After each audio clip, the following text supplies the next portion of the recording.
about you, but I'm pretty sure that this is one of the only places where they wouldn't want to come. But just what am I going on about then? Well, the thing is, even though the government's been shouting about a big crackdown, companies can still bring in lower skilled overseas office workers on skilled worker visas. Home Secretary Yvette Cooper introduced this overhaul in Parliament, calling it a complete reset for the UK's work migration system. And the idea is to focus on higher skills, lower numbers, and tighter controls. But if anything, if you're going to have lower skilled workers come over on higher skilled visas, that surely isn't that just the opposite? In theory, apparently, work visas are now supposed to be for graduate level jobs, with salaries matching domestic wage growth. But of course, surprise, surprise, there's a temporary exemption list that runs until the end of 2026. I'm betting anything you like that will more than likely get extended.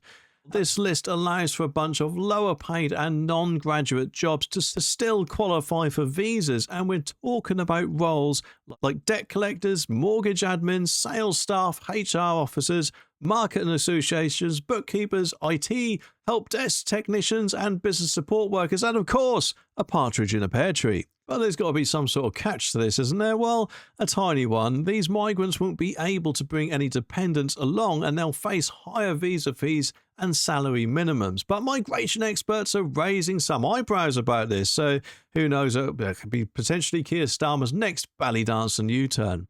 The Home Office, though, they say that these rules are being kept temporarily to fill immediate labour gaps and support the government's industrial strategy, which is all about boosting 8 key sectors crucial for long-term economic growth. And some jobs on the list, like lab technicians, welders and engineering staff, have had serious domestic shortages in the past. The thing is, though, instead of recruiting or getting these job vacancies filled from overseas, how about actually you say to all the people out there claiming job seekers allowance, you're going to have to, if you want to continue receiving your allowance, train in one of these sectors and give them the choice of 3 or 4 to pick from. Because at the end of the day, if they don't like that, then I'm pretty sure they'll give them an extra boost, shall we call it, to get another job, which they would actually like to do. Others, like industrial climbers and clinical trial admins, are pretty specialised, but including more general, shall we call it, white-collar jobs is bound to make people wonder just how strict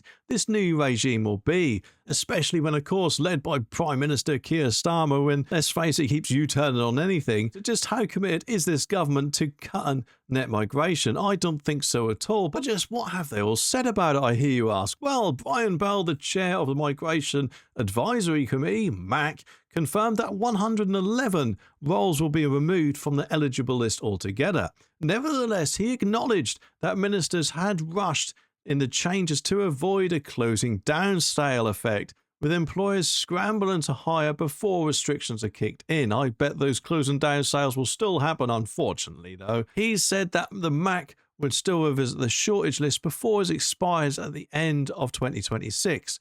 And any occupations included after that point would need a credible workforce plan in place to train up domestic workers. That, in my opinion, should happen now, not at the end of 2026. Hospitality, though, is likely to be the hardest hit, with chefs no longer apparently eligible for visas under the new rules. Well, I don't know about you, but wherever Yvette Cooper's concerned, I personally don't think Labour, and indeed her, for low migration really should be put in the same sentence myself, because let's face it, remember, I'm pretty sure, was a hard Ramona who seemed to kind of like the idea about having people's freedom of movement. So though I could be wrong, what do you all think? Let me know down in the comments, and I'll be back soon with some more videos.